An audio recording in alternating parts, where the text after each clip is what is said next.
Merci d'être là, fidèle au rendez-vous des entretiens d'ici. Certains d'entre vous étaient là le 2 octobre pour écouter Christophe André, avec lesquels on a soigné notre bonheur. Il y a quelques jours, nous avons savouré les recettes de bonheur avec Christophe Felder. Mais comme le bonheur n'est jamais simple, il faut courir après. Et ce soir, nous allons courir après le bonheur avec Clavel Kayitare. Je prononce bien? Très bien. Voilà, c'est bon. Et Richard Varmos, directeur général d'Andiamo, qui est à nos côtés et qui va nous aider à animer cette soirée. Clavel Kayitare, mesdames, messieurs, chers amis, bienvenue au dernier entretien d'ici de l'année 2014. Clavel Kayitare, je vous remercie chaleureusement d'avoir répondu présent à notre invitation. Vous êtes champion d'athlétisme handisport et avez reçu des médailles dans toutes les compétitions d'athlétisme handisport. Ainsi, en 2014, vous obtenez la médaille d'or sur 100 mètres au championnat d'Europe, renouvelant ainsi votre exploit à la Coupe du Monde 2007. Au championnat du monde 2011 et 2013, vous avez obtenu les médailles d'argent et de bronze. Votre parcours est un exemple de volonté et de travail et force d'admiration. Vous êtes ainsi arrivé en France en 1994 à 8 ans, après avoir échappé à la guerre au Rwanda.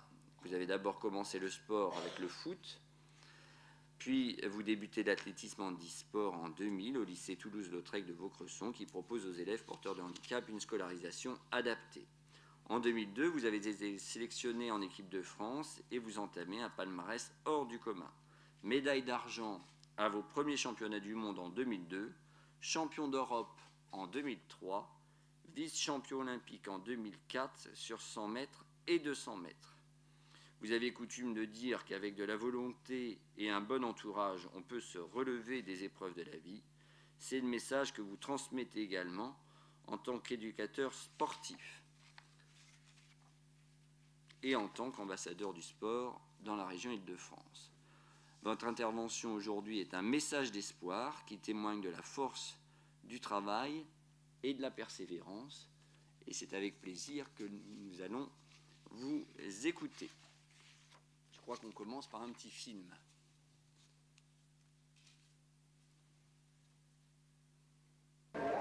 Clavel Kayitare au départ de la finale du 100 mètres. Il sera au couloir numéro 5. Le jeune Français, il a tout juste 18 ans avec un départ moyen pour Clavel. Très bon départ de Wojciech, l'Allemand au couloir numéro 2, mais il revient Clavel. Il est en train de faire une course magnifique. Clavel va prendre la médaille d'argent sur 100 mètres, superbe. 12,51, c'est le temps de l'Allemand Tchitch qui n'en revient pas. Et Clavel tout de suite à ses côtés pour un grand bonheur partagé. Pensez, il a 18 ans seulement, d'origine rwandaise, Clavel Kayitare, qui a connu un grand malheur à l'occasion du génocide en 94, puisqu'il a perdu toute sa famille, sauf un frère resté au Rwanda. Il a été blessé, vous le voyez, une jambe touchée par un éclat d'obus. Et il a été recueilli en France. Et désormais, eh bien, il est heureux et en tout cas, il reçoit une superbe médaille d'argent derrière l'Allemand Tchitch et devant un autre Allemand, Heinrich Popov, le temps de Clavel. C'est son nouveau record personnel sur 100 mètres. 12 secondes et 78 centièmes. Sa jambe gauche est définitivement raide, qu'importe. Clavel Kayitare pratique l'athlétisme de haut niveau. Il a 18 ans, est sprinter et un passé pas comme les autres. Enfant du Rwanda touché par un obus à l'âge de 8 ans, orphelin quelques mois plus tôt, venu en France pour être soigné et finalement y découvrir une nouvelle famille. Son pays natal s'est peu à peu transformé en lointain souvenir. J'ai réussi à m'en détacher parce que j'ai pas voulu, parce que c'était quelque chose qui posait trop lourd en moi, donc j'ai voulu sortir de là. J'ai cherché à faire des choses qui me plaisaient, regarder devant ou pas derrière. Le sport pour oublier et des parents qui l'adoptent. Les voilà à Athènes pour encourager leur champion, histoire de faire tomber la pression de la compétition. Allô? Et toi? Non, non, non. Jamais, tu ne me verras jamais angoissé, moi. Demande-lui si elle a été voir le chat. Vous êtes parti voir le chat? C'est pas très intéressant. Bon. L'enjeu des Jeux paralympiques d'Athènes a chacun sa façon de l'appréhender. Il a une envie de gagner parce que quand on est victime, on est dernier. Et tout d'un coup, gagner, on redevient le premier et on retrouve une identité qu'on a perdue en étant victime. Et en plus, en étant non seulement victime, mais en étant celui qui a échappé par miracle à la mort. Hier, 17h10, stade olympique, finale du 100 mètres. Mais laisse-le se concentrer.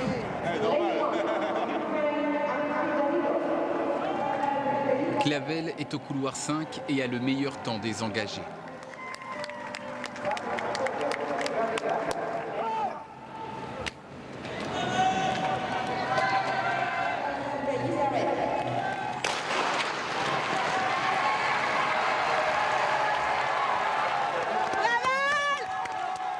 Au couloir 2, Wojtek Sis est trop rapide. Temps corrigé à l'arrivée, 12 secondes 51 centièmes pour l'Allemand.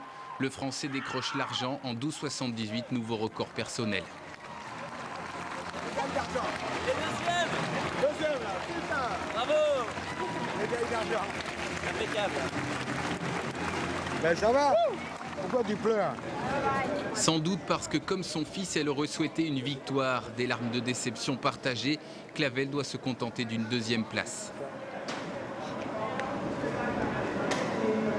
J'étais déçu, quoi, parce que la médaille d'or était à ma portée de main, donc j'étais mal parti, je suis mal parti, donc tant pis pour moi, on verra sur le 200 mètres ce que ça va donner. Pour prendre sa revanche, il lui faudra patienter jusqu'à samedi prochain. Maintenant, avec un garçon que vous connaissez bien, Clavel Kayitare au départ du 200 mètres, avec son adversaire évidemment privilégié, l'Allemand Wojtek Sis, au couloir numéro 2, qui l'avait déjà battu sur 100 mètres. Sis qui prend un très très bon départ, couloir numéro 2, Pavel Kayitare qui fait son effort maintenant, Clavel.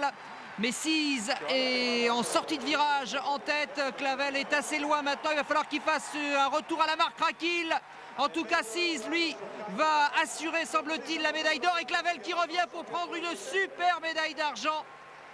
26 secondes et 18 centièmes, c'est un nouveau record du monde pour l'Allemand Wojtek Sis qui ne peut retenir son émotion. Médaille d'argent pour Kayitare, 26 secondes et 64. Et regardez à l'arrivée tous ces athlètes dans les bras les uns des autres, c'est très très beau là, le tour d'honneur de Sis et de Kayitare. Eh bien voilà, le marqueur à kill handisport s'appelle Clavel Kayitare, quant à Wojtek, porteur de choix en la personne de Gare. L'image qui m'a beaucoup marqué dans le sport, c'est les Jeux Olympiques de 2004 à Athènes, où ma première participation, j'étais le plus jeune de la délégation française. Bon, j'avais 18 ans, où je fais 2 médailles d'argent. Donc pour moi, c'est la plus belle, jusqu'à aujourd'hui, c'est la plus belle image que je garde en moi, quoi. C'est beaucoup de travail. Des années de travail, des mois de travail, des heures de travail.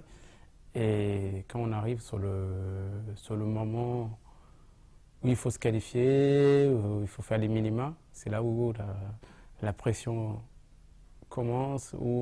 Et là, quand on commence, on obtient cette sélection,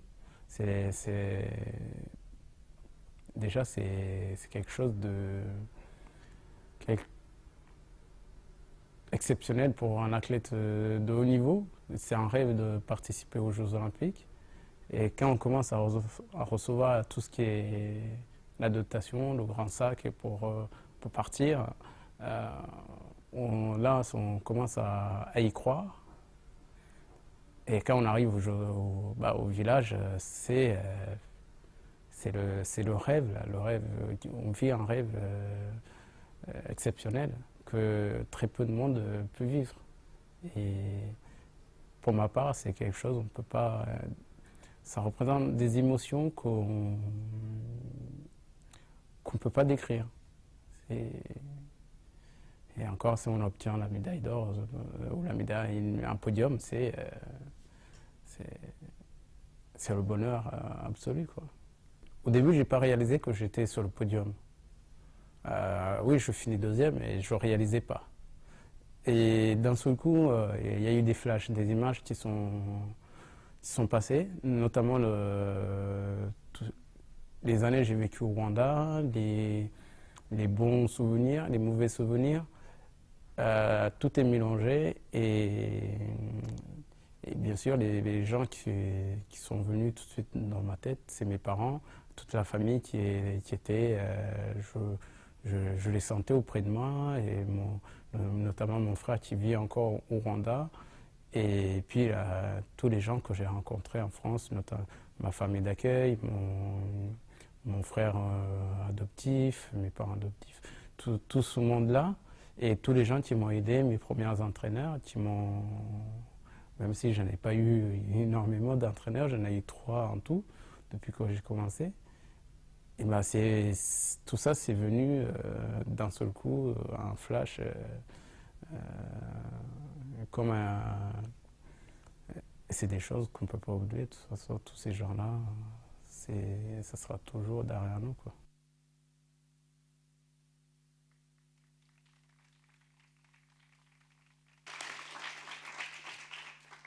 Bonsoir à tous, merci de nous accueillir. C'est Clavel qui essentiellement va parler, mais je tenais à remercier également Sylvie Talmont qui s'occupe de la section athlétisme handisport du club d'Issy-les-Moulineaux, qui entraîne Clavel et qui nous fait la gentillesse d'être là. Et elle aura également certainement des choses à dire parce qu'elle connaît Clavel depuis longtemps, et vous pourrez également, si vous le souhaitez, lui poser des questions, parce que c'est toujours intéressant d'avoir une vision, notamment de la personne qui, à un moment donné, a à gérer un sportif de haut niveau en situation de handicap. Alors Clavel, même s'il y a déjà pas mal de choses que les gens ont appris sur toi, à travers ces 2 vidéos et à travers ce que M. Adjo-Omer a dit, avec plein de bons renseignements sur toi, est-ce que tu pourrais rentrer un peu plus précisément dans ton parcours, que ce soit au niveau vie privée, vie professionnelle, vie sportive, nous raconter où tu en es? Alors sur ma carrière d'étudiant, je n'ai pas fait de grandes études comme j'ai fait une grande carrière de sportif, même si elle n'est pas terminée. Ce que j'ai fait un parcours j'ai fait de la photo jusqu'à un CAP, et à partir de là je me suis arrêté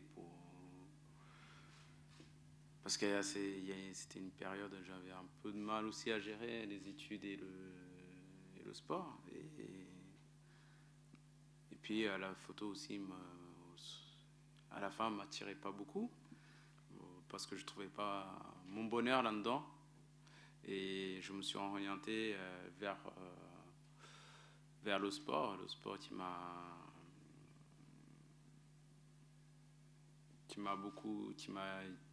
apporté au niveau professionnel et puis sportivement aussi, et donc voilà, le sport aujourd'hui m'accompagne tous les jours dans mon métier aussi. Comme disait le maire adjoint, je suis éducateur sportif, pas sur la ville mais sur une autre commune du département, la Garenne-Colombe, et où je vivais avant d'habiter sur Issy-les-Moulineaux. Et donc, bon, je ne vais pas parcourir mon palmarès, on l'a bien vu. C'est quelque chose, c'est vrai qu'il est long. Il est long, et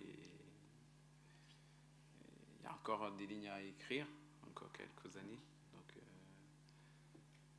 là, tu prépares quelle compétition, et ta carrière, tu penses qu'elle va durer encore combien de temps? Ma carrière, je pense encore, on va partir sur 2 ans encore. Sur 2 ans, après on verra.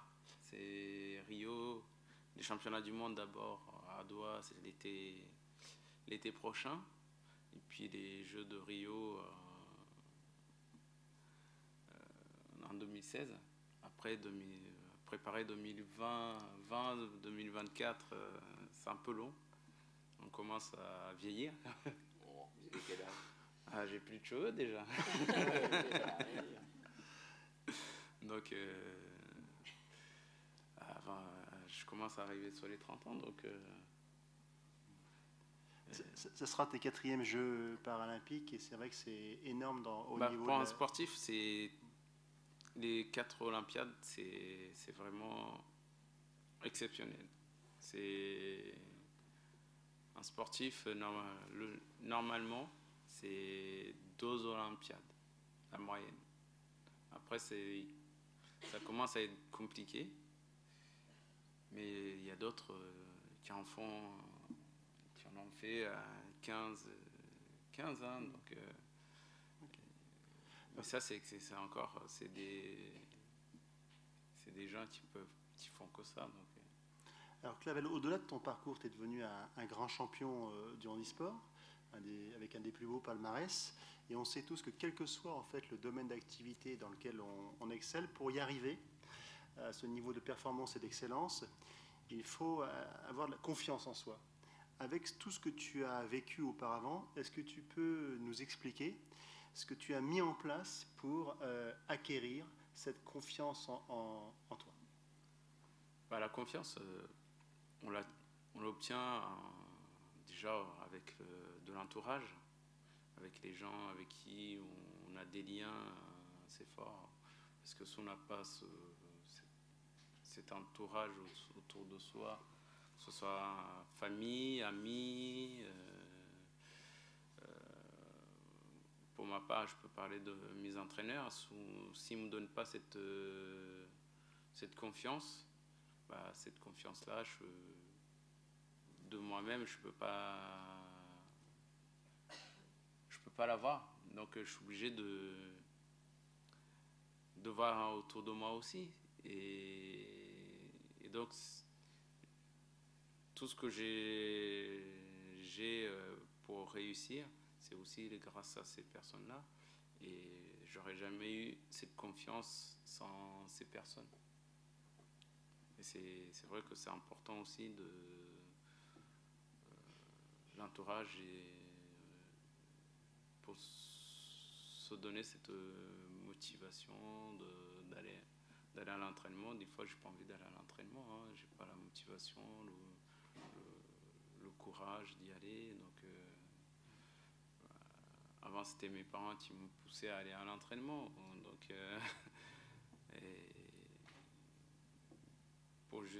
pour m'épanouir, parce que aller à l'entraînement, c'est pas que faire du sport, hein. C'est aussi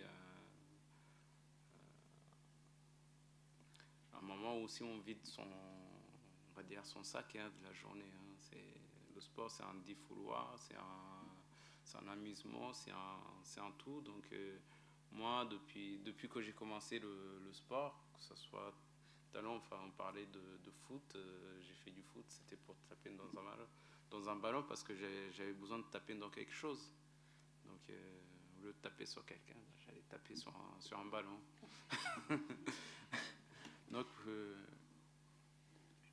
Donc aujourd'hui, après le sport est devenu professionnel pour moi, donc c'est un métier, on va à l'entraînement comme on va au travail. Donc, dans le processus que tu as mis en place quand on a travaillé pour préparer cette intervention, tu m'as dit que tu n'avais pas voulu oublier ton histoire parce qu'elle fait partie de ta vie. Tu avais fait un travail sur toi-même et tu m'as raconté une anecdote avec un psychiatre qui t'a un peu rendu fou. Tu peux nous raconter? Parce que souvent en France, on a tendance à dire voilà, on va aller voir un psychiatre qui va nous faire du bien. Tu peux nous raconter? Ça, c'est vrai que un psychiatre, c'est pas, même, je dis pas que c'est pas bien, hein. C'est bien pour d'autres personnes, mais pour moi, oui, c'était pas fait pour moi, le psychiatre. Il me rendait plus fou que ce que j'étais. Donc, et non, il voulait m'aider, mais il ne trouvait pas les moyens. C'est-à-dire que je venais en séance avec lui, il me posait toujours les mêmes questions, radoter, revenir sur mon passé. Au bout d'un moment, j'ai dit stop, on arrête parce que ça commence à me rendre fou.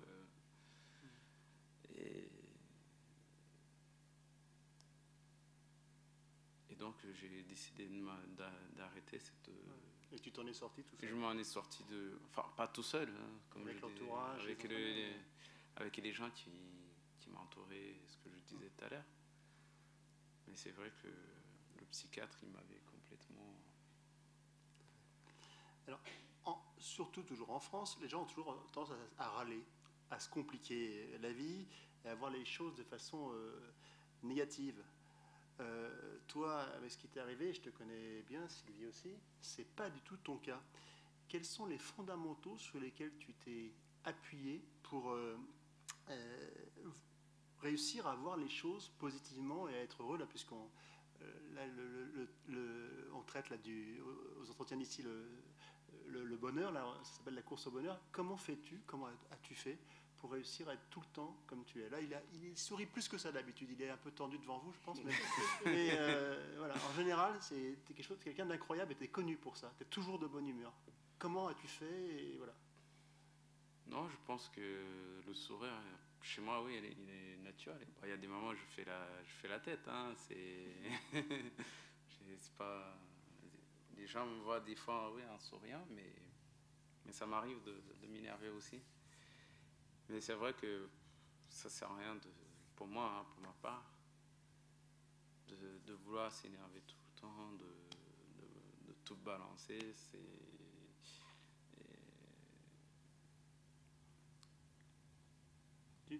Tu me disais que pour arriver à rester positif, tu regardais ce qui se passait dans le monde, bah oui, notamment les journaux télévisés de 20h. Aujourd'hui, les journaux télévisés nous montrent quoi? Que du malheur. Qu'est-ce que tu veux?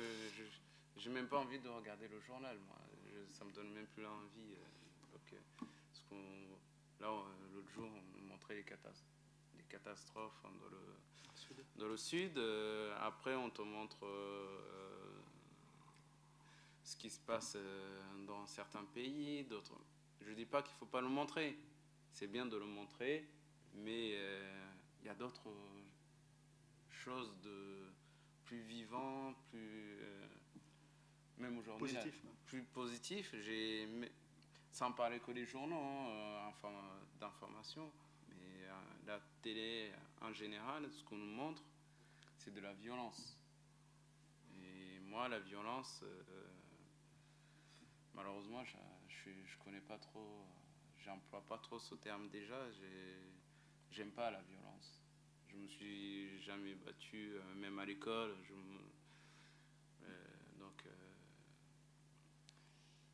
Donc pour moi, c'est pas. Je vois toujours les choses positivement. C'est pas parce que j'ai mis le verre là que ça fait un drame. Il faut vraiment relativiser les choses. Mais aujourd'hui, c'est vrai que dans le monde où l'on vit,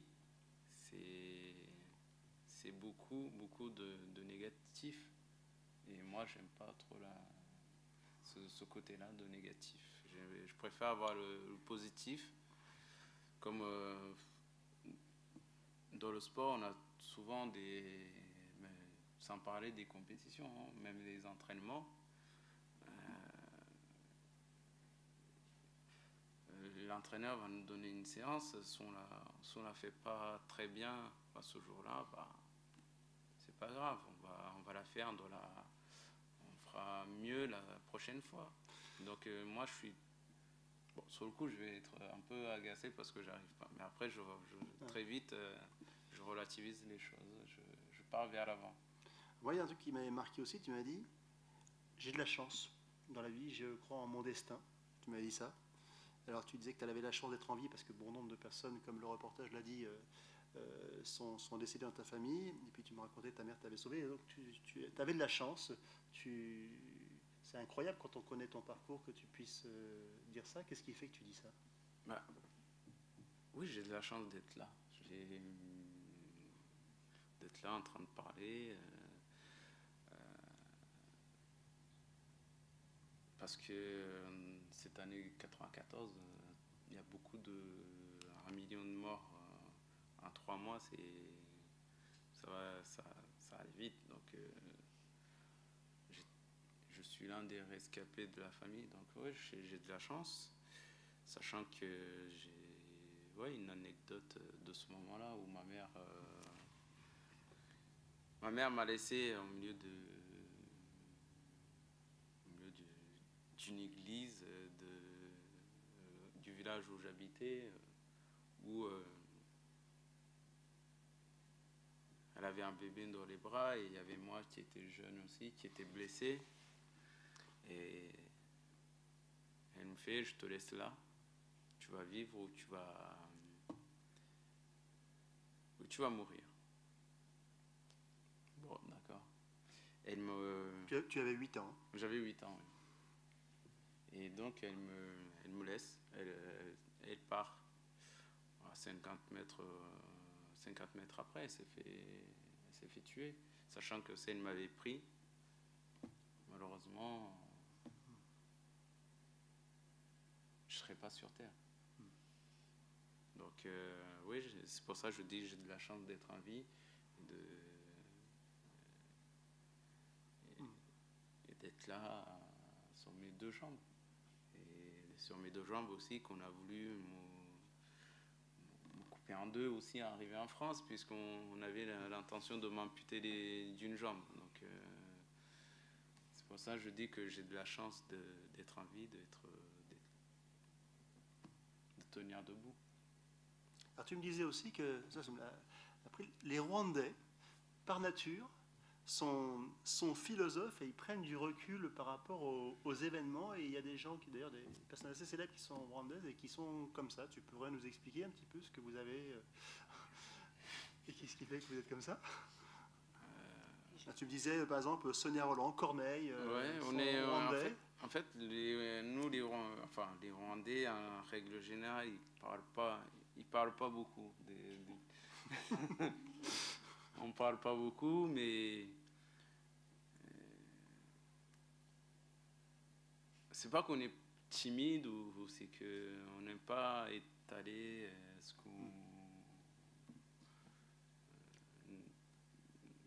les choses sur la voie publique, on peut dire. C'est pudique. Pudique, voilà. On est pudique et comment on dit? Mais c'est vrai, on est très très pudique. Moi, je suis pas quelqu'un qui parle beaucoup en règle générale. Là, je suis.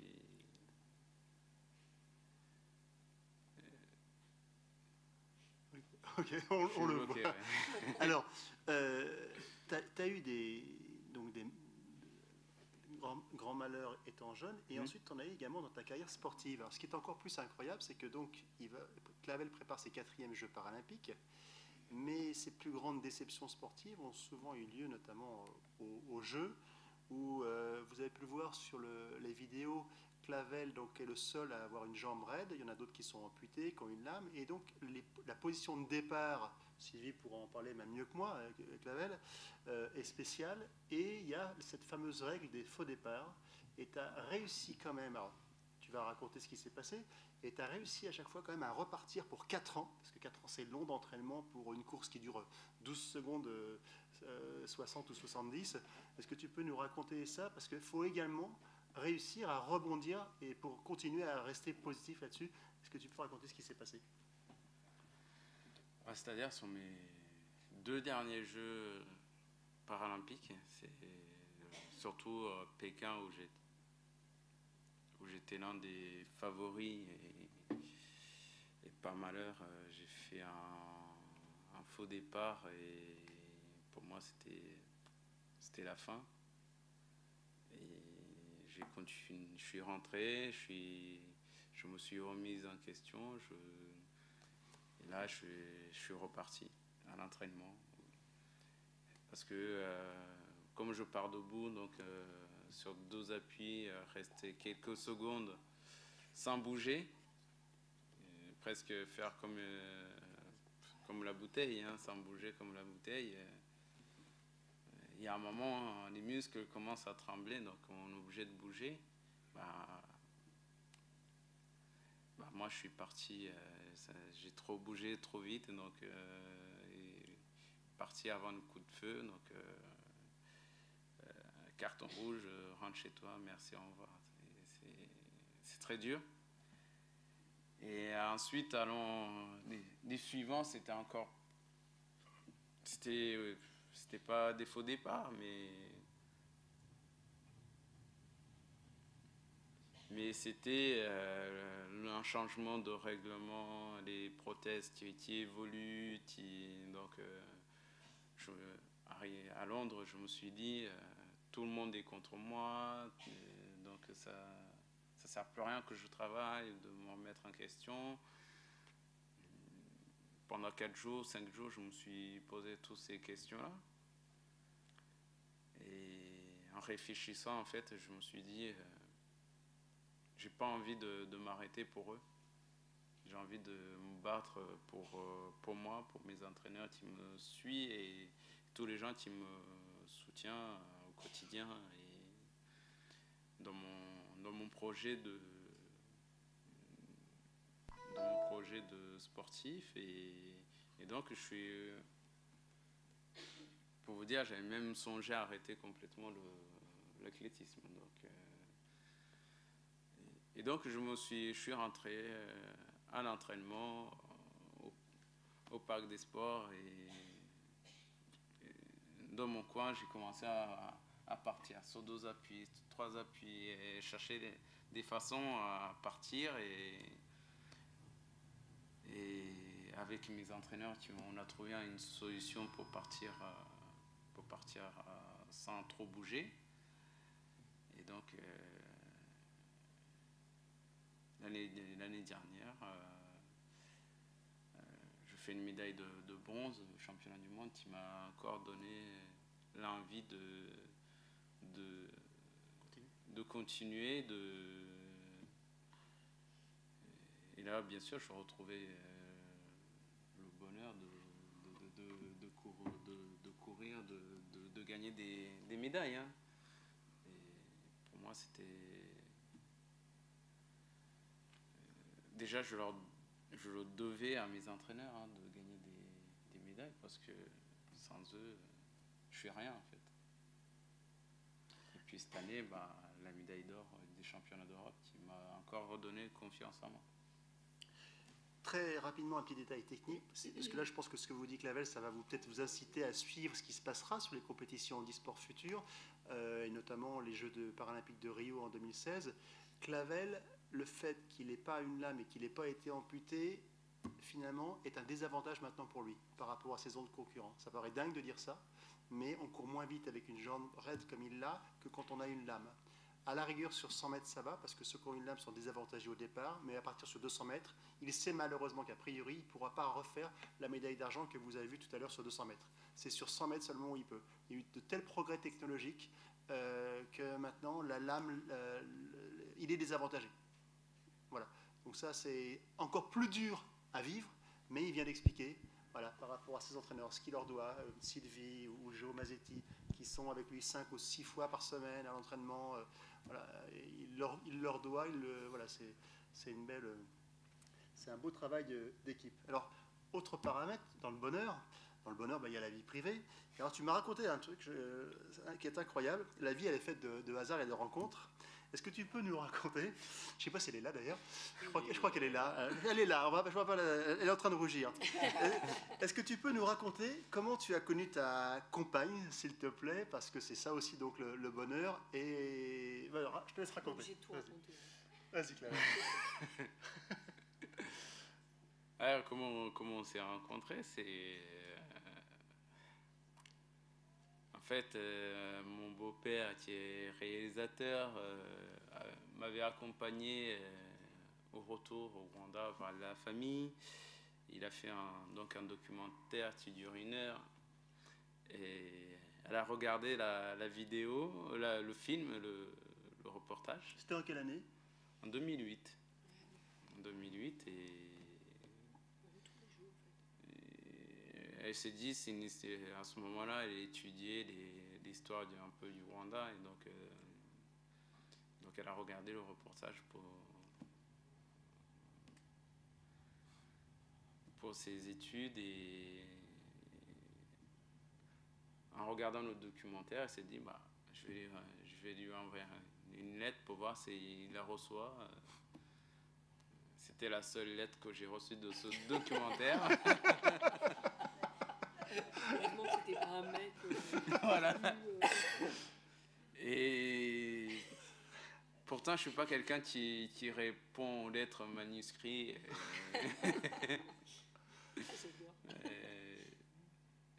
Et donc, j'ai répondu, et elle m'avait laissé son adresse, je lui ai répondu. Et puis en même temps, comme on connaît les réseaux sociaux, on s'est retrouvés sur les réseaux sociaux, et pendant des années, on s'est envoyé des messages, comment ça va, où t'en es de tes études, le sport, tout ça. Et à force des années, on s'est... Ça a duré longtemps, ça, hein? Combien de temps? Je sais même plus combien ça a duré. Et on a sympathisé, donc ça a duré, les messages.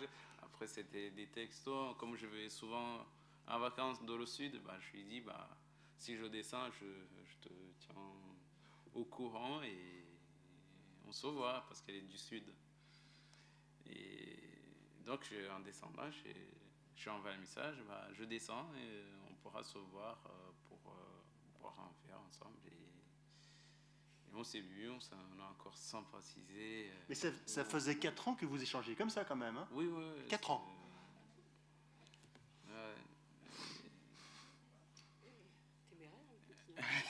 Le Rwandais est patient. Ouais. Et Victoria aussi. Et Victoria aussi. Et donc, à force des années de sympathie, les relations on a commencé à se rapprocher. Donc après, on a fini un couple. Et maintenant, on habite ensemble. Ah, ici, les Moulineaux. Ce qu'on apprend aussi, c'est qu'elle s'appelle Victoria. C'est vrai. Voilà. Ça a du sens. Voilà, une belle victoire. Pour la petite histoire, vous pourrez retrouver le film auquel Clavel faisait référence, hein, sur YouTube. Il est en 3 morceaux. Il y a eu donc le film qui a été réalisé sur Clavel, s'appelle Clavel, l'enfant numéro 13. Peut-être que tu peux expliquer pourquoi il y a ce titre du film, Clavel. Alors, pourquoi le titre du film, Clavel, l'enfant numéro 13? C'est qu'on est arrivé en France, on était 32 enfants. Et les 32 enfants, on n'avait pas de papier sur nous, on arrivait par les organisations humanitaires. Même si les enfants donnaient les noms, mais ça ne servait à rien pour eux. Donc, il y avait des familles qui accueillaient ces 32 enfants. Et chaque famille avait un numéro qui correspondait à un enfant. Et donc mes parents adoptifs, ils avaient le numéro 13. Et donc ils sont tombés sur moi. Il y a d'autres, les autres, ils sont... Je crois que je suis l'un des seuls restés en France d'ailleurs. Les autres sont retournés au Rwanda parce qu'au départ, on venait juste pour nous faire soigner. Mais comme moi, au départ, on ne savait pas si j'avais de la famille encore qui restait, qui avait survécu du génocide. On a préféré que je reste en France pour me faire soigner encore plus parce que j'étais l'un des enfants les plus malades. C'est-à-dire, j'avais la jambe qui était abîmée, infectée, donc certains médecins me préconisaient une amputation, comme je disais tout à l'heure. et d'autres qui disaient qu'ils pouvaient la sauver. Donc, ils ne savaient pas quoi faire. Donc on a opté pour sauver ma jambe entière. Et donc, depuis là, je suis devenu français à part entière. Et d'où ce film, donc Clavel l'enfant numéro 13. D'où le film, l'enfant numéro 13. Et c'est grâce à ça que Victoria l'a rencontré, donc comme quoi le malheur parfois peut apporter du bonheur. Alors justement, Clavel, on parle du bonheur ce soir. Quelle est ta définition du bonheur? Qu'est-ce que c'est le bonheur pour toi? Le bonheur, le mot bonheur, c'est chacun sa définition en fait. On n'a pas tous la même définition du bonheur. Pour moi, c'est, comme je disais, c'est d'être bien entouré, avoir une bonne vie autour de soi.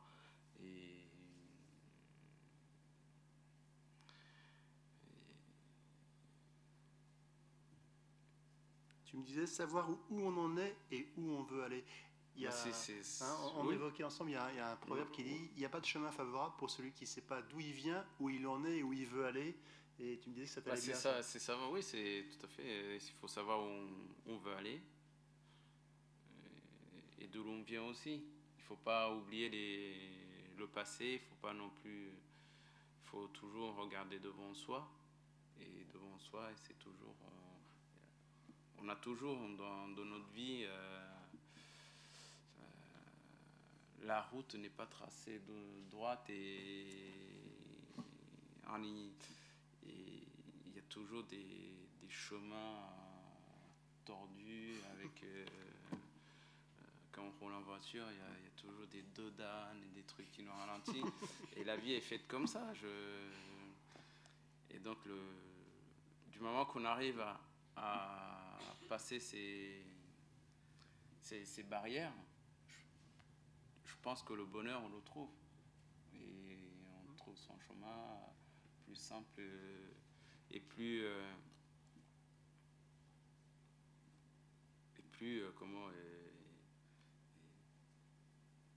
meilleur, quoi.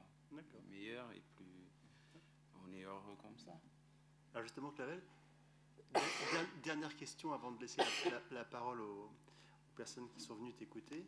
Quel conseil ou quel message souhaiterais-tu faire passer à tous les gens qui sont ici, qui ont peut-être d'abord déjà connu des problèmes ou qui vont en connaître, on en connaîtra tous encore malheureusement, pour les aider ou nous aider tous à mieux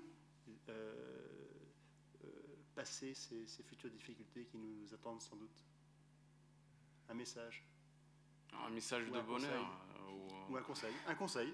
Un conseil, parce qu'il y a des gens qui n'arrivent pas malheureusement ou qui passent très difficilement ces moments-là.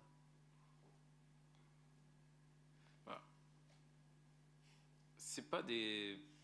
J'ai pas de remède, hein. Chacun a sa façon de suivre son chemin. Je pense que chacun doit être bien s'entourer déjà. Ça, c'est très important. D'avoir des gens qui nous accompagnent sur nos chemins et d'essayer de vivre le plus simplement possible les choses, ne pas se compliquer. Déjà que là, à ce moment-là, c'est déjà compliqué. Il ne faut pas compliquer plus. Et tu me disais que plus on se la complique, plus elle devient dure. Plus on se complique les choses, oui, plus ça devient plus dur. Ça, c'est mathématique. Et tu me disais aussi qu'il ne faut pas mal vivre l'échec, mais il faut s'en servir comme expérience. D'ailleurs, souvent dans les pays anglo-saxons, des gens qui viennent à un entretien d'embauche qui n'ont pas subi d'échec, ça n'intéresse moins les employeurs. Alors qu'en France, l'échec est très mal vécu. Il ne faut pas avoir échoué. or on échoue tout le temps. Et donc toi, en fait, l'échec, tu me disais que tu préfères parler d'expérience. Oui, c'est de l'expérience. Après,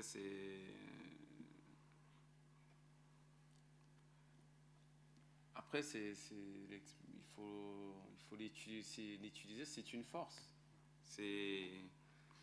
Moi, mes aventures que j'ai eues dans le sport, les faux départs, tout ce qui est disqualification, mes 4e places, mes 5e places, tout ça, j'ai pas regardé ça comme un échec total.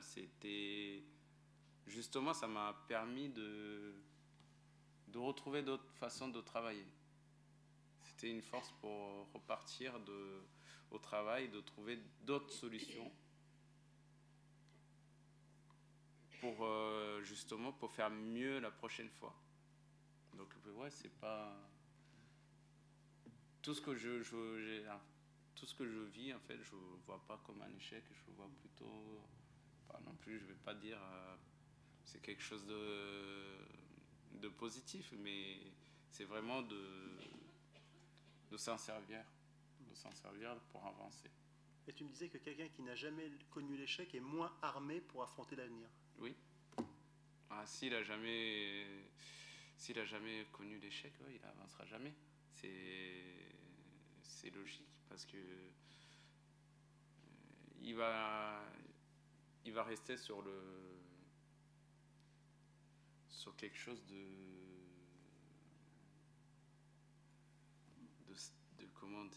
linéaire, comme on va dire. Et il n'avancera jamais dans sa vie. Pour moi, c'est pas quelqu'un qui est...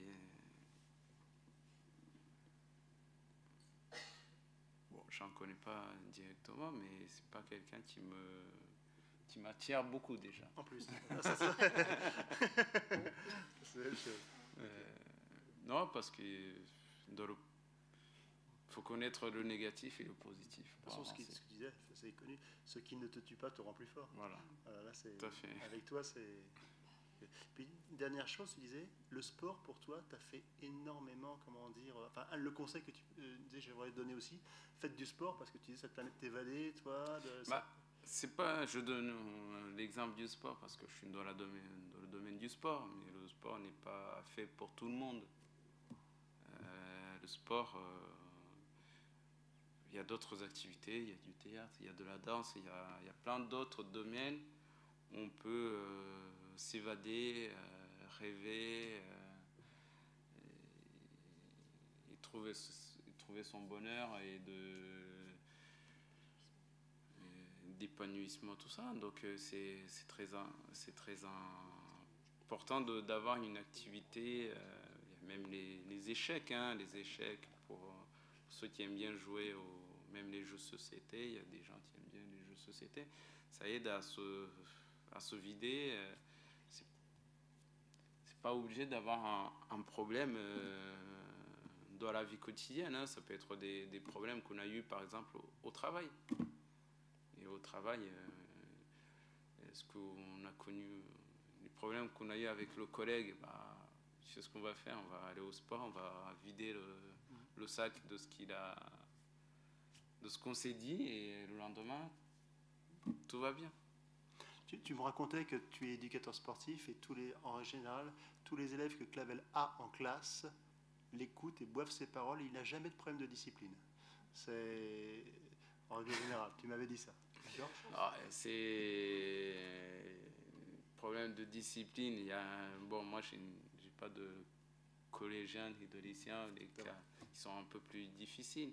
Mais j'ai des primaires, c'est plus facile à canaliser. Et puis quand t'arrives avec ta médaille, tu leur montres. Si tu as le survêtement de l'équipe de France, ça aide. Ça aide que par rapport à la maîtresse qui est là, qui leur fait faire des mathématiques, du français, des choses ils en ont marre de la journée. Donc pour eux, dès qu'ils arrivent en sport, déjà, c'est pour s'amuser, c'est pas pour... En tout cas, ce que j'essaie, c'est que j'essaie de les faire s'en sortir aussi dans leur petite vie. Ouais. Avec toi, ils ont un bel exemple. Alors, je voudrais profiter, avant de vous passer la parole, de la présence de Sylvie, parce que tu viens de parler de l'équipe de France, de médailles. En plus, Sylvie est aussi également sur l'équipe de France dans le staff. Quelque part, elle a une petite partie de ta médaille. Comme elle t'entraîne, une grosse partie. Est-ce que Sylvie, un tout petit mot sur Clavel, comme tu le connais très très bien? Oui, je le connais trop bien presque. Je vais te prendre ta médaille, ton survêtement pour faire mes cours. Ça va peut-être régler mes problèmes de discipline. Je pense que ça va peut-être marcher là. Ouais, Clavel. Je pense qu'il a bien résumé son parcours, parce que Clavel, c'est un tout, en fait, parce qu'il a vécu. Et ce qui nous montre, nous, sur la piste, je pense, après, c'est dur peut-être aussi, mais je pense que s'il n'avait pas vécu ça, il n'aurait peut-être jamais été champion non plus. C'est un tout, quoi. C'est un tout. C'est vrai que c'est quelqu'un de, j'allais dire, entier dans sa manière de fonctionner. Il sait où il veut aller, ça c'est sûr. Et nous aussi, en fait, on sait aussi où il veut aller. Donc on l'accompagne du mieux qu'on peut, au moins, je pense. Et donc lui, par son parcours, comme il sait où il veut aller, pour nous c'est facile. Clavel, c'est facile de l'entraîner. C'est un bonheur hein, tous les jours, mais parce que c'est vrai qu'il sourit beaucoup, mais comme il sait ce qu'il veut, parfois il peut être têtu dans sa manière de fonctionner aussi. Donc pour nous c'est du bonheur tous les jours, hein, parce que on a le même objectif. Lui il sait qu'il doit travailler beaucoup, nous ce qu'on lui propose forcément. Donc on a essayé, je pense qu'on a testé aussi avec lui sa manière de partir pour qu'il s'en sorte le mieux possible, parce que ses échecs, on les a vécus aussi, hein, donc on lui a peut-être pas trop montré, et heureusement d'ailleurs, mais voilà, pour nous ça a été aussi un échec, et on a travaillé tous ensemble, hein, on travaille main dans la main justement pour essayer de l'amener le plus loin possible et le plus haut possible en tout cas. Mais des Clavel, nous on en voudrait aussi quelques-uns dans le groupe, et on en a quelques-uns quand même. On ne peut pas dire qu'il n'y a que Clavel, mais des comme lui, on aimerait en avoir plus. J'en profite pour mettre en avant le travail que fait Sylvie à l'Avia Club d'ici les Moulineaux, où ils ont une section d'athlétisme handisport, mais où le handisport ne s'entraîne pas du tout à part, mais est totalement intégré avec les athlètes valides. Et ça, c'est un bel exemple de ce qui doit être fait. Et à l'arrivée, ça a des conséquences au niveau relations humaines. Hein. Sylvie, tu pourras en parler même encore mieux. Exceptionnel, incroyable. Donc souvent, on a tendance à cloisonner ou à dissocier. Là, c'est vraiment un bel exemple là-dessus. Et avant que Clavel n'arrive dans le groupe, on entraînait déjà le club de l'Avia. Après, quand Clavel est arrivé, il était tout seul en handisport. Après, il y en a eu plusieurs. Et le groupe a complètement changé. Les valides, parce que nous, c'est handisport et valide, les valides ne voient pas, ne réagissent plus de la même manière, en fait. Ils font attention aux autres. Et ils font attention entre eux et forcément aux autres. Parce que il y a Clavel, mais on a des non-voyants, des malvoyants. Donc c'est parfois compliqué sur la piste à mettre tout le monde en même temps. En plus, on n'est pas tout seul, il n'y a pas que nous. Donc, Clavel peut le dire, les handis ont été bien intégrés, mais les valides ont pris, ils ont pris plein de plaisir aussi à s'occuper d'eux, quoi. Tout le monde a été bénéficiaire de ça, quoi. Nous aussi. Hein. Merci de ton témoignage, Sylvie. Alors là, je crois qu'il y a un micro maintenant qui va circuler parmi vous. Voilà, c'est Laetitia qui a le micro. Donc si vous avez des questions à poser à Clavel ou à... je vais peut-être poser la première question pour lancer le débat. Parce qu'effectivement, c'est une des questions que je m'étais notée. Je pense que vous ne seriez pas là où vous en êtes aujourd'hui, effectivement, si vous n'aviez pas vécu ce que vous avez vécu. Et pour autant, ce qui est étonnant dans votre parcours, c'est qu'on n'a pas l'impression qu'il y a un sentiment de revanche. On n'a pas l'impression que c'est ça qui vous anime. Alors, ce que je voudrais savoir, c'est justement quels sont les ressorts de l'énergie que vous mettez dans vos prestations, de cette force que vous avez en vous. On a l'impression qu'il n'y a que du positif, alors que Dieu sait que vous avez connu des choses difficiles, vous les avez relatées. Qu'est-ce qui vous pousse quand même d'abord à l'entraînement et puis d'aller, parce que vous pourriez aussi n'être qu'un sportif amateur finalement, ce serait déjà assez remarquable, mais vous allez au-delà, vous allez en compétition et puis vous voulez vous surpasser à chaque fois, essayer de faire le meilleur de vous-même. Et c'est pas le sentiment de revanche, c'est une revanche sur la vie. Qu'est-ce qui vous anime au fond? Non, c'est vrai, j'ai pas ce sentiment de revanche. Malheureusement, la vie est faite comme ça. J'ai rencontré ce malheur dans ma jeune vie. Et d'ailleurs, c'est marrant, on me pose souvent cette question tu n'aurais pas ce sentiment de revanche, d'en vouloir aux gens qui t'ont fait ça, tu ont fait ça à ta famille. Et au final, je me dirais à qui en vouloir, contre qui je me vengerai. Il y a tellement de monde,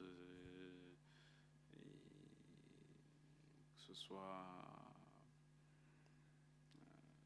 si on parle que du génocide, que ce soit au Rwanda, les gens qui ont fait ça, qu'est-ce que je ferais de ma personne? Pour vous dire, la personne qui m'a posé cette question de revanche, c'est un ancien champion du monde de 98 de football, Emmanuel Petit, qui me demandait, mais t'as pas ce sentiment de revanche, d'en vouloir à la terre entière? Qu'est-ce que ça va m'avancer dans ma vie? Je préfère avancer et ne pas me préoccuper de ce que font ces gens-là. Sinon, j'avancerai jamais dans ma vie. Et si je me préoccupe toujours ce côté, je resterai 20 ans en arrière. Oui, on le perçoit bien ça, mais effectivement, au-delà de ça, il n'y a pas d'une gloire médiatique, c'est pas les reportages de France 3 qui vous ont valu un courrier, mais pas n'importe lequel. C'est sans doute pas l'argent, parce que je ne sais pas, mais ça ne doit pas vous faire vivre.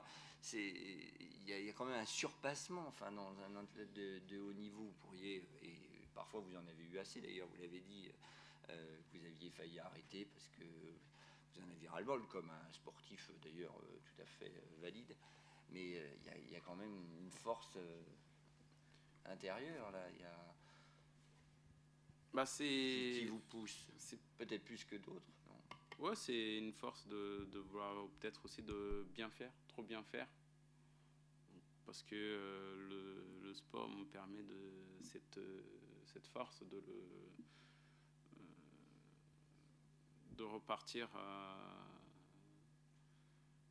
repartir en compétition, d'avancer dans mon projet. Des fois j'arrive, des fois j'arrive pas, et la force, je pense que je la trouve là aussi. Et puis les gens qui sont autour de moi me donnent aussi cette force, hein. Je n'attire pas que par moi-même, hein. C'est ce que je disais tout à l'heure, la famille, les entraîneurs, les amis. Donc c'est très important. Je peux juste, au départ, quand tu es arrivé en France, je pense que si je me souviens bien du film, et d'après ce on en a déjà discuté, je pense que tu es un survivant aussi, puisque il ne savait pas justement si tu allais vivre ou pas vivre. Donc je pense que ta force aussi, tu la prends de là, parce que tu es vraiment un survivant de là. Donc voilà, nous on le ressent comme ça, tu vois, c'est le fait que tu as au moins vaincu ça, tu vois, tu t'es battu et tu es resté en vie. Je pense que c'est ça aussi qui te donne la force aussi de pouvoir te surpasser tout le temps. Oui, nous on le ressent comme ça. Après toi, je sais pas comment tu le ressens, mais Je pense que c'est la force. Oui, c'est tout à fait. Bah, la vie a repris le dessus, pas le dessus. Donc c'est surtout ça. Après, on essaie de se faire un parcours malgré ce qu'on a vécu. Il y en a d'autres, hein. Il y en a d'autres qui n'ont pas réussi à surmonter juste cet échec. Hein. Ça j'y crois. Quand je suis retourné au Rwanda, les amis qui sont retournés là-bas, qui sont venus en France pour se faire soigner, même ceux qui sont restés en France, que je vois de temps en temps, ils ont pas, c'est vrai, ils n'ont pas réussi à surmonter cet épisode du génocide. C'est vrai que moi, la vie a repris le dessus et de vie et la vie, quoi. Moi, c'est mon chemin se tient sur quelques lettres, donc. Ah, mais tu vois, quand tu parlais du psychiatre tout à l'heure qui te disait qu'il te servait à rien, je crois que ta thérapie, toi, c'était le sport. Tu n'avais pas besoin du psychiatre. Le psychiatre t'apportait pas grand-chose. Non, comme ce que je disais, je dis souvent, oui, le sport, c'est une thérapie pour moi. C'est un milieu où j'ai trouvé ton équilibre. Mon équilibre, ma façon de raconter raconter ma vie, pas raconter ma vie, mais de te réaliser aussi, non? C'est là où je me suis réalisé, c'est là où et puis c'est quelque chose qui m'a le sport, j'ai toujours aimé le sport, mais le sport a toujours, même c'est pas que pour moi, hein, le sport c'est toute activité physique ou autre, c'est quelqu'un qui, souvent d'ailleurs, hein, les sportifs, ils ont toujours eu un chemin un peu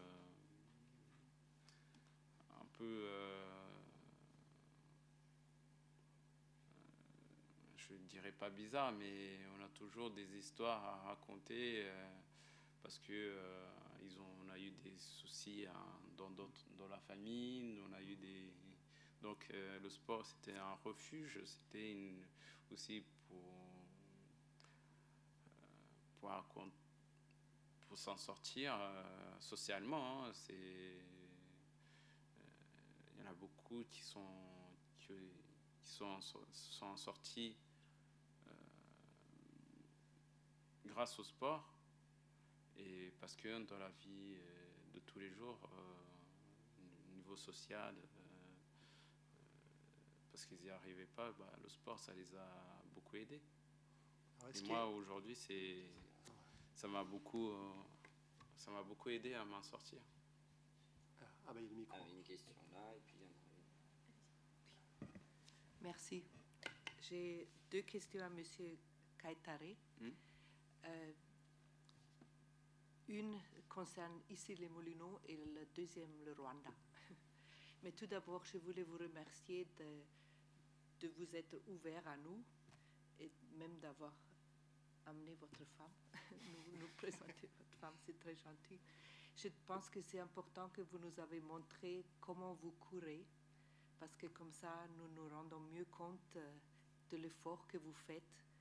Et je trouve très admirable le style que vous avez développé de pouvoir aller si vite comme vous courez. J'habite donc à Issy-les-Moulineaux et de ma cuisine, je vois le stade. C'est un petit peu loin, donc je ne vois pas les individus de tête, mais je vois les ombres qui passent. Et je ne savais pas qu'il y a des champions olympiques et du monde ici à Issy-les-Moulineaux. Et donc ma question est comment, puisque vous étiez à la Garenne-Colombe, comment vous avez choisi, comment c'est arrivé que vous êtes arrivé justement à ici, les Moulineaux? Ça c'est ma première question. Et ma deuxième c'est, comme j'ai eu la chance d'aller au Rwanda, Et j'étais très impressionnée par la gentillesse des gens et par le dynamisme et l'énergie des gens. La gentillesse telle que je ne pouvais pas imaginer comment le génocide était possible avec des gens aussi gentils. Donc c'est un vrai phénomène qui m'intéresserait aussi à creuser un peu. Mais donc ma question est, comment est-ce que ça vous arrive quand même de penser ce que vous pourriez faire éventuellement pour la jeunesse de Rwanda aussi, pas seulement pour la Garenne Colombe? Et est-ce que vous faites déjà quelque chose pour cette jeunesse qui est particulière au Rwanda et qui a beaucoup de potentiel? Merci. Alors, pour la première question, pour venir sur Issy-les-Moulineaux, c'était question de pratique parce que j'allais au lycée à côté à Boulogne. Donc, niveau transport, je sortais du lycée, je venais directement à l'entraînement. Et après, le soir, je rentrais directement chez moi. Donc, au départ, c'était question pratique. Et après, j'ai pu m'installer sur la ville, peut être plus près des entraînements. Donc, voilà, c'était plus dans la pratique que... Et puis après, il y a la section handisport, bien sûr, qui s'est ouverte sur Issy-les-Moulineaux. Comme j'étais le moteur de l'ouverture de la section, j'étais obligé aussi de rester sur la VIA. Et puis... Ça vous a pas trop coûté, j'espère? Non, ça m'a pas obligé, mais c'est que aussi à la VIA aussi, j'avais trouvé une famille aussi pour m'accompagner dans mes projets. D'ailleurs, on me demande souvent de définir la VIA. En amont, je dis souvent famille. Hein, donc, c'est vraiment une famille. À l'entraînement, comme disait Sylvie, on s'entend tous assez bien. Donc, que ce soit valide ou handisport, comme on est tous mélangés. Pas comme dans d'autres villes où il y a des clubs, des sections handisport. Il y a des créneaux d'entraînement valide, handisport, donc et puis nous, c'était pas notre projet aussi de faire, sinon on faisait pas de section, on se séparait. Donc voilà. Et la deuxième question, sur le Rwanda, c'est vrai que c'est un pays qui a changé. L'autre jour, je regardais un reportage que Sonia Roland, justement, c'était jeudi dernier, et depuis que je suis retourné en 2007, en revoyant ces images, c'est un pays qui a encore changé. Je suis étonné, c'est vrai, en 20 ans, je reconnais pas mon pays d'origine, même si elle a montré en gros la capitale, qui est aujourd'hui, je trouve que c'est le pays le plus propre d'Afrique. Donc même il n'y a aucun papier par terre. Même j'étais étonné. Dès qu'il y a un papier par terre, il y en a un qui va le ramasser. Ça, j'étais étonné. Mais pour répondre à vos questions, aujourd'hui, pour la jeunesse rwandaise, de mon côté, j'ai pas la force et les moyens pour leur donner un coup de main. Mais si demain une association m'appelle, me dit voilà, on a un projet comme ça, pour aider les jeunes du Rwanda pour s'en sortir comme tu t'en es sorti, je donne tout ce que j'ai. Pas Victoria. Non. non, mais on reste raisonnable. Donc je leur donnerai un coup de main avec plaisir, mais aujourd'hui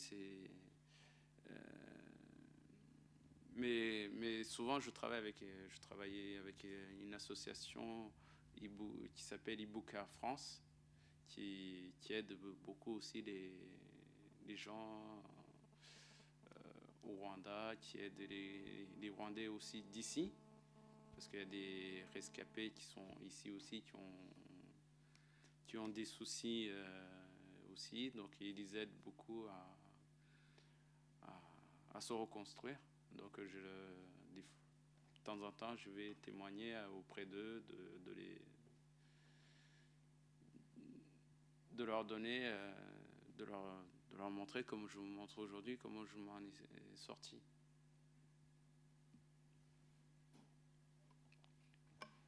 Bonsoir. Alors j'ai le cœur qui bat très fort, donc je vais essayer d'être à peu près synthétique. Déjà, je voudrais remercier la ville d'Issy-les-Moulineaux. J'étais déjà là lors de la conférence de Christophe André.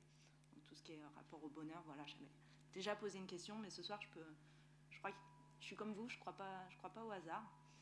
Je suis clamartoise, je suis une ex-athlète, j'ai été finaliste au championnat de France d'athlétisme en 1997, oui.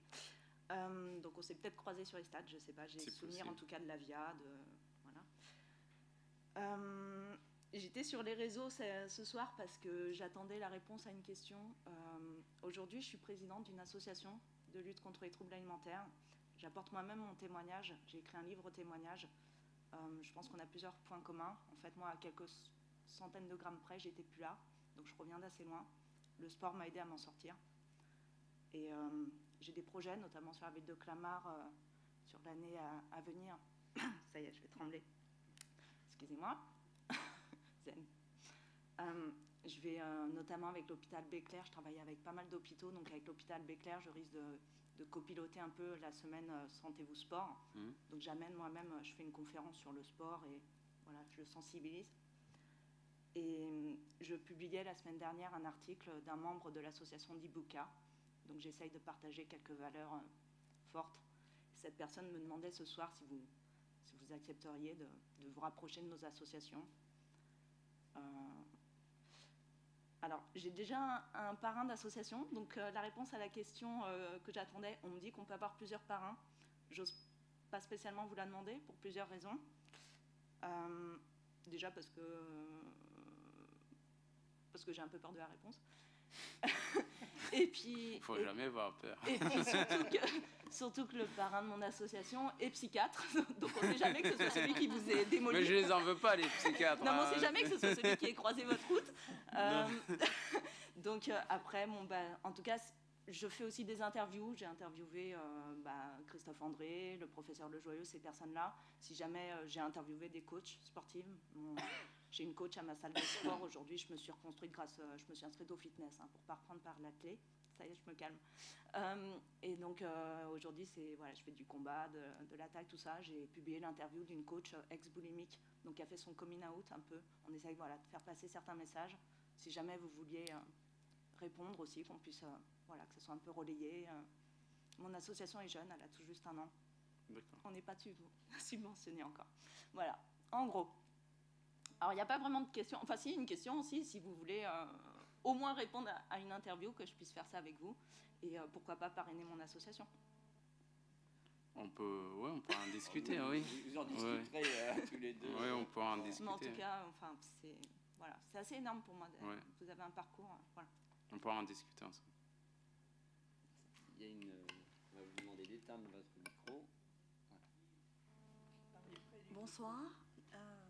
Bien dans le micro, s'il vous plaît. Doublement émue par votre récit, par le sien. Décidément, aujourd'hui, c'est une soirée chargée en émotions et je dois dire que je ne m'y attendais pas parce que, toujours sous le thème du bonheur, c'est sous la houlette d'un sportif cette fois-ci. Souvent, les sportifs, vous savez, ce qui, aujourd'hui, c'est associé à performance, à marketing, à narcissisme, si on veut aller dans les clichés. Bien sûr, je force le trait parce qu'il y a quand même la performance, il y a un vrai travail derrière. Et là, pour le coup, on est là face à une formidable épopée humaine. Moi, je ne vous connaissais pas. Je pense que si je vous avais connu sans doute, je vous aurais envoyé aussi un courrier, hein, parce que je suis très, voilà, il y aurait une concurrente. Mais, et puis ce qu'il y a, si je parle dans le micro, je ne regarde pas, en général, j'aime bien regarder. Mais bon, donc, il y a... Je vous remercie, madame. Donc, j'ai suivi avec attention votre voilà, on est sous le coup de l'émotion. Et d'ailleurs, c'est bien qu'il y ait eu plusieurs intervenants, parce que moi, je me disais ouf, et je me demandais comment vos coachs faisaient, justement, pour avoir, eux, opéré ce recul pour pouvoir vous affronter, parce que vous êtes un monument. Et c'est dans votre récit que j'ai eu les réponses, et c'est pas pour faire Par exemple, quand vous parlez du psychiatre, je comprends l'étonnement, le désarçonnement du psychiatre, et je comprends aussi votre questionnement, mais dans votre récit, j'ai eu la réponse, parce que finalement, la résilience, si je comprends bien, vous l'avez eue avec votre mère. Parce que votre mère, elle vous a dit au revoir, elle vous a dit un adieu. C'est elle qui a opéré votre résilience, parce qu'elle vous a dit, voilà, je te laisse là, tu meurs ou tu vis. C'est-à-dire et donc, vous n'avez pas subi le traumatisme des autres qui, eux, ont pris ça en pleine face, peut-être en perdant, mais sans dire au revoir. C'était un au revoir et c'était un serment. Et donc, sans que vous le sachiez, ni le psychiatre lui-même, mais je pense que votre résilience, là, vous l'avez opérée. Et c'est pour ça que peut-être vos compatriotes dont vous parlez aujourd'hui, qui ont moins pu faire leur résilience, ils l'ont pris en pleine poire, en fait. Ils n'ont pas vu le coup venir. Votre mère, elle vous a donné ce serment. Enfin, moi, c'est comme ça que je le vois. Après, votre coach, vraiment, je me suis dit, mais quelle pression, comment ils ont fait? Parce que moi, je suis tremblotante, voilà. Mais encore une fois, j'ai trouvé la réponse dans son récit, parce que c'est vous le moteur. Elle suit, parce que, comme vous dites, vous savez ce que vous voulez. Et en plus, nous, on est comme ça, vous voyez, moi, je tremblote. Mais vous, c'est une histoire simple. Parce que vous êtes d'une simplicité, vous venez pas avec vos... Je sais pas, vous n'avez pas de leçons à donner. Pour vous, la vie est simple. Je suis réchappée. Voilà, c'est pas mon objectif de donner des leçons. Hein. Je ne suis pas venu pour donner des leçons de vie. Oui, mais nous, on en reçoit plein. Vous voyez, nous, on est... comme ça, on reçoit votre énergie, vos leçons. Mais vous êtes... Je comprends. Vous êtes bien dans vos baskets. Vous êtes en survie, vous criez « je vis ». Ma mère m'a dit « voilà un pari, tu vis ou tu meurs ». Mais moi, je vis. Donc, c'est ce que vous imprimez. Et c'est ce que votre coach reçoit. Et c'est ce que nous, on reçoit derrière. Donc, vous, votre vie est simple, vous avez fait votre résilience, vous n'avez rien à prouver et vous n'êtes pas tremblotant. Mais nous, on l'est. Vous voyez, c'est ça le truc. Et moi, justement, comme dirait l'intervenant qui était à côté de vous, vous a posé la question de d'où est-ce que vous tirez votre force, vous n'avez pas de revanche à prendre. Moi, je comprends. Je vous dis, votre résilience, vous l'avez opérée. Il n'y a pas de revanche, il n'y a pas de vengeance, il n'y a pas de vous n'en voulez pas au monde entier. Et en plus, la dame vous a posé la question, vous êtes dans le trait d'union avec votre peuple ancien. Donc, vous avez tout opéré pour moi. Vous n'êtes pas guéri, vous êtes super guéri, vous êtes un surhomme, un homme normal. Normal. C'est nous qui n'arrivons pas à vous voir comme un type normal. Nous, on vous voit comme un gargantua de surhumain. Et c'est vrai que vous avez eu résilience et handicap. Deux choses à surmonter. Et souvent, alors ma question, ça va être parce que vous avez eu... Avant 8 ans, vous étiez, on va dire, valide. J'avais mes deux jambes qui se pliaient. Voilà, je courais, parce que je galopais dans les champs. Voilà, normal. Mais après, vous avez eu deux choses. Vous avez eu vos parents et vous avez eu ce handicap. Et souvent, quand on a un handicap, on développe un sens. C'est connu.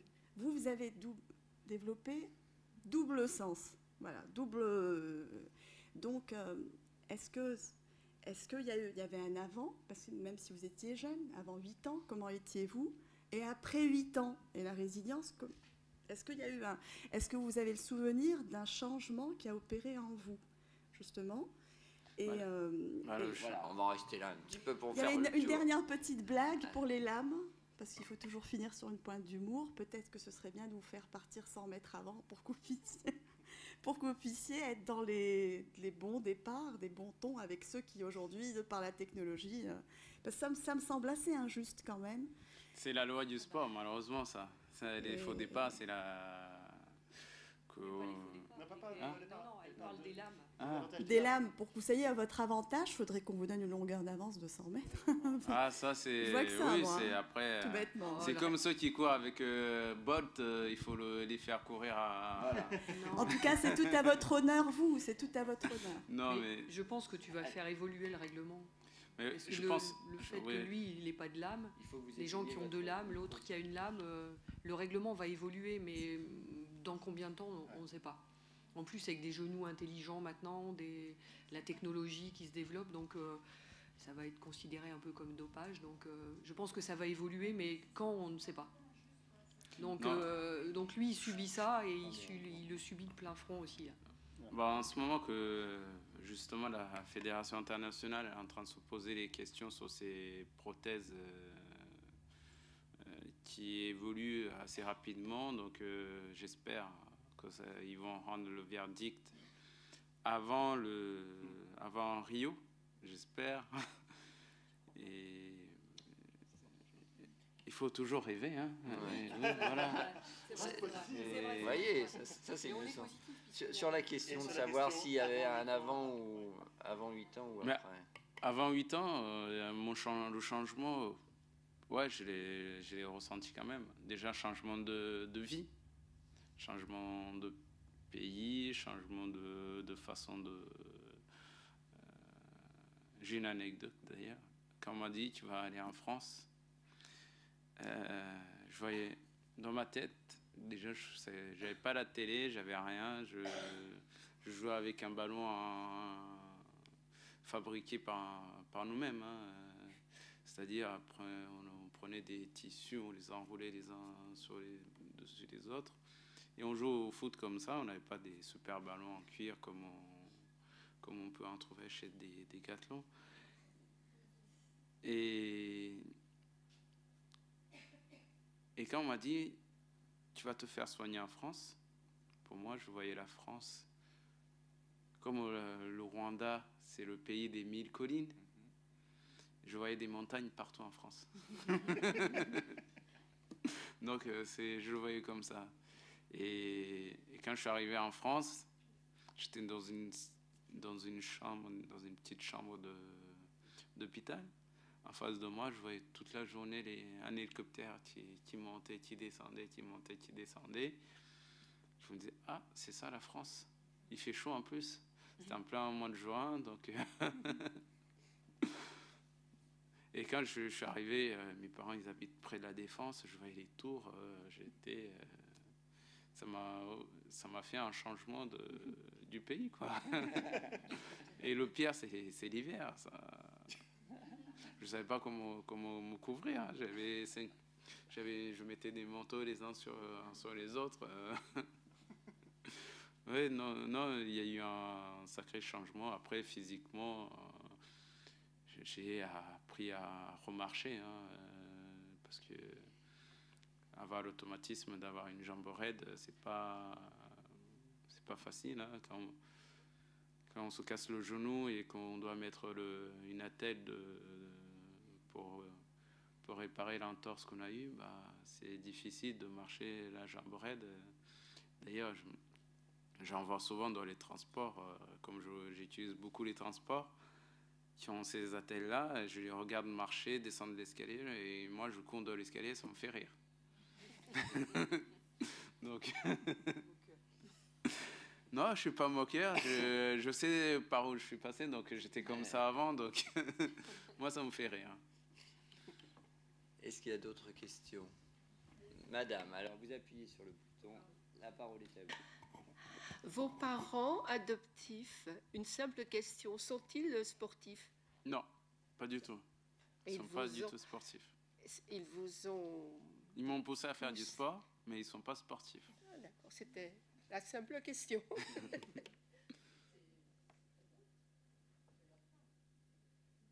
Madame, peut-être? Oui. Et pourquoi vous avez choisi l'athlétisme? Parce qu'au départ, c'était le foot, enfin, vous aimiez le foot. En fait, j'ai fait le foot jusqu'à l'âge de 13 ans à peu près. Et un jour, il y a mon collège, enfin la fédération handisport, ils organisaient des compétitions pour les jeunes, ce qu'ils appellent les Jeux de l'avenir. Donc on pratique on est obligé de pratiquer plusieurs sports. Donc on m'avait demandé ce que je voulais faire. J'ai dit, déjà le foot c'était sûr. Il y avait un tournoi de foot en même temps. Et on m'a dit, qu'est-ce que tu veux faire? J'ai dit, je ne sais pas, je vais faire peut-être ping-pong. J'ai fait du ping-pong, j'ai fait de l'athlétisme. Et là, il y avait des membres de la fédération, justement, qui étaient là pour observer s'il y avait des jeunes à potentiel. Et ils m'ont repéré à ce moment-là et ils m'ont dit, tu veux pas t'entraîner à l'athlétisme? Au début, j'étais pas vraiment pour. Et après, en rentrant, j'ai essayé autour du lycée avec l'éducateur sportif qui était le premier entraîneur que j'ai eu, qui m'a entraîné. Après, il m'a inscrit l'hiver même. Donc la rentrée septembre, et en janvier, il m'a inscrit au championnat de France en salle.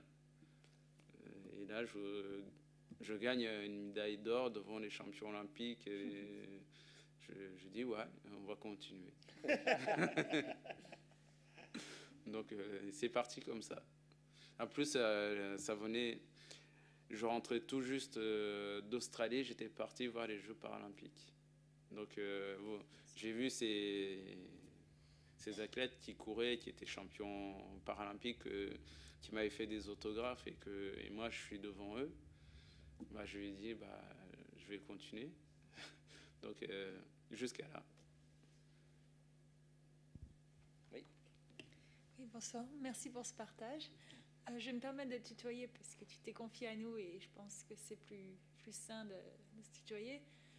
Je reviens de voyage, donc j'ai beaucoup voyagé et vu beaucoup de cultures.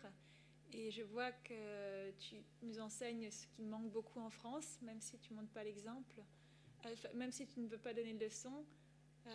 Les messages que tu passes sont très beaux, comme voir si je peux reprendre, la coupe à moitié pleine plutôt qu'à moitié vide.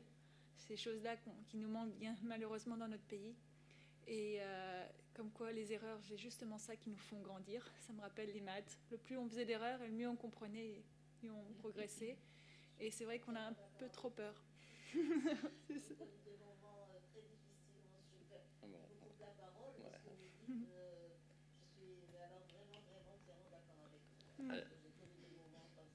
Alors attendez, on va pas se mettre dans un dialogue, on va s'il vous plaît. Dans une conversation. C'est bien. On va pouvoir échanger après, Voilà. j'imagine. Et donc, oui, donc j'aimerais bien juste souligner ce que j'ai pu comprendre de cette soirée. Et après, je voudrais vous poser une question, ou te reposer une question. Donc, ce serait vraiment reprendre cette façon de changer notre façon de penser, en fait, et de continuer. C'est comme si tu avais tout perdu, et c'est ça qui t'a donné l'énergie il n'y avait plus grand-chose à perdre, et donc de continuer, et il y avait tout à gagner. Et le point essentiel qui, je pense, est vraiment important, et le premier que tu as donné, était que l'entourage, les gens autour.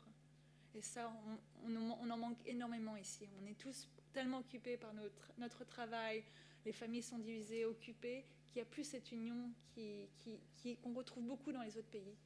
Et ça, c'est vraiment quelque chose que j'aimerais bien souligner et apporter à tout le monde. C'est vraiment cette idée de communauté qui aujourd'hui est nécessaire.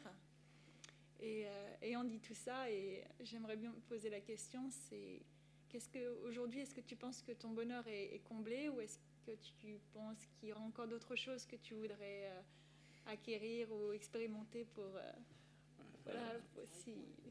compléter ce beau chemin? Oui, encore des choses à réaliser. Hein.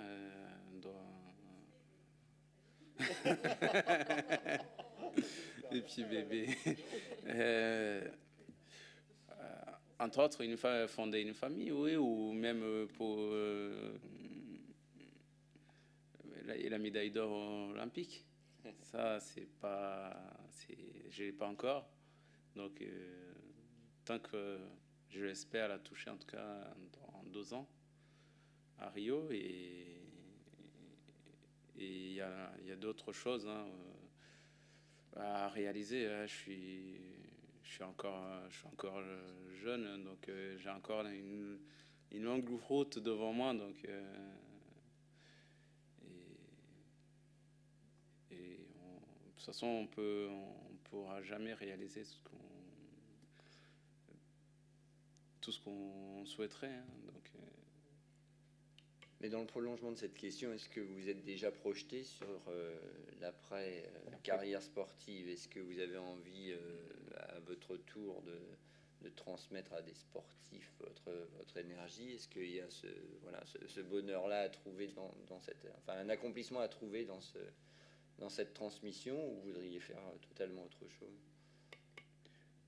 Ah non, mais je voudrais de transmettre mon savoir, en tout cas mon vécu d'athlète de haut niveau. Et puis aussi, aujourd'hui, je le fais déjà dans les interventions que je fais dans les écoles, parce qu'aujourd'hui, le sport, c'est les gamins, ce que j'entends, ils me regardent, ils me font « Mais toi, t'es champion du monde, t'es champion d'Europe, mais t'as beaucoup d'argent ?» Malheureusement, aujourd'hui, les enfants, ils voient tout par tous les sports médiatiques, le football, le rugby, tous ces sports-là qui ont beaucoup d'argent. Donc moi, aujourd'hui, c'est même pas... parfois, je passe 1 heure sans donner de cours de sport parce que il y a un gamin qui m'a posé justement cette question. Je suis obligé de lui dire non. Aujourd'hui, j'ai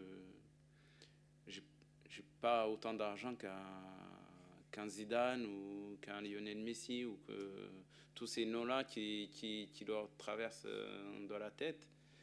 Mais donc j'essaie de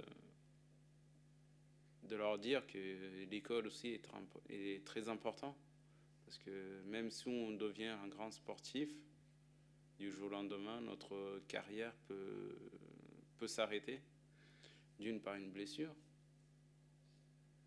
ou par d'autres mésaventures dans la famille, et le sport s'arrête, et donc ce qu'on avait prévu d'être footballeur professionnel, on l'est plus. Qu'est-ce qu'on a derrière nous? On n'a rien. Donc je pense que c'est tous ces messages-là aussi que je fais transmettre à ces jeunes-là. Après, c'est pas obligé de transmettre, que ce soit que du côté entraîneur, ça peut être aussi du côté de donner des conseils à ces jeunes et futurs athlètes à l'avenir. Tu le fais déjà, hein. Tu le fais déjà, parce que là, je parle au championnat d'Europe là, cet été. Clavel, c'est le sage de l'équipe, quoi. Je veux dire, il y avait deux personnes qui n'avaient pas réussi. C'est quand même toi qui es allé vers eux pour les rassurer, pour les remotiver. Tu fais très bien ça, en fait. T'es un sage, quoi. T'es un sage, t'es le grand frère, t'es tout ça pour eux. Donc tu le fais sans avoir le rôle vraiment de le faire, mais ils viennent vers nous, c'est sûr, les athlètes, mais ils viennent aussi vers toi, parce que tu as ce don de les rassurer aussi. Oui, parce que aussi, c'est des jeunes qui sont en équipe de France, ils arrivent, donc comme je suis l'un des plus anciens, ça fait déjà 10 ans de carrière qui est derrière moi, donc je sais par où on peut passer, et par du bon et par le mauvais, et donc j'essaie de leur conseiller le mieux possible, et de les remotiver. Peut-être mes paroles ne seront pas les mêmes que... D'ailleurs, ça ne sera pas la même chose que ceux de l'entraîneur ou du sélectionneur de l'équipe de France. Donc, c'est pour ça dans les sports, d'ailleurs, il y a souvent, on dit, les athlètes d'expérience, ils donnent souvent les conseils aux jeunes. Donc, c'est pas que les médias qui le disent, mais c'est la réalité. Il faut toujours de l'expérience. Tu vois, tu aurais pu aussi te concentrer que sur toi, tu vois, et tu le fais pas, ça. Tu le fais pas. Et il y en a d'autres dans l'équipe de France. Je veux dire, ils n'ont pas le même rôle que toi. Il y a d'autres anciens qui n'ont pas cette aura autour de toi. Tu vois, toi, voilà, je pense aux 2 personnes qui sont venues te voir. J'étais là quand tu leur as parlé. Tu vois, et eux, ils sont ressortis de là. Voilà, ils étaient rassurés. Et voilà, ils ont rebondi derrière. Mais là, ils sont venus nous voir avant. Ils t'ont vu après. Ça n'a pas du tout le même impact. Et là, tu aurais pu rester concentré sur ta compétition. Tu avais encore un truc à faire. Voilà, non, tu vas vers les autres parce que c'est ta nature aussi. Hein. Bon, je pense qu'on l'a bien appris aussi, nous. Donc, je pense que c'est aussi, quand Madame disait cet entourage, je pense que le club, nous, c'est un peu notre vie. Ça, on fait toujours attention aux autres. Donc, je pense que ça se retranscrit dans tout ce qu'on fait après derrière. Mais tu aurais pu rester centré sur toi et tu le fais pas, ça. Non, c'est pas ma façon de faire. J'aime pas déjà de l'injustice. Donc pour moi, cet athlète, c'était bon, il a pas réussi de sa compétition. Malheureusement, c'était pas la faute du voisin, mais lui, il voyait ça comme de l'injustice. Donc moi, je suis là pour l'épauler, pour l'aider. Donc c'est mon rôle aussi comme je disais, hein, de le faire, et ça vient naturellement chez moi. Donc c'est pas. Est-ce qu'il y a une dernière question, une ou deux? Toute petite. Je ne sais pas si vous l'avez mentionné, aujourd'hui, vous faites combien d'heures de sport par semaine? Tous les jours. Oui, ça.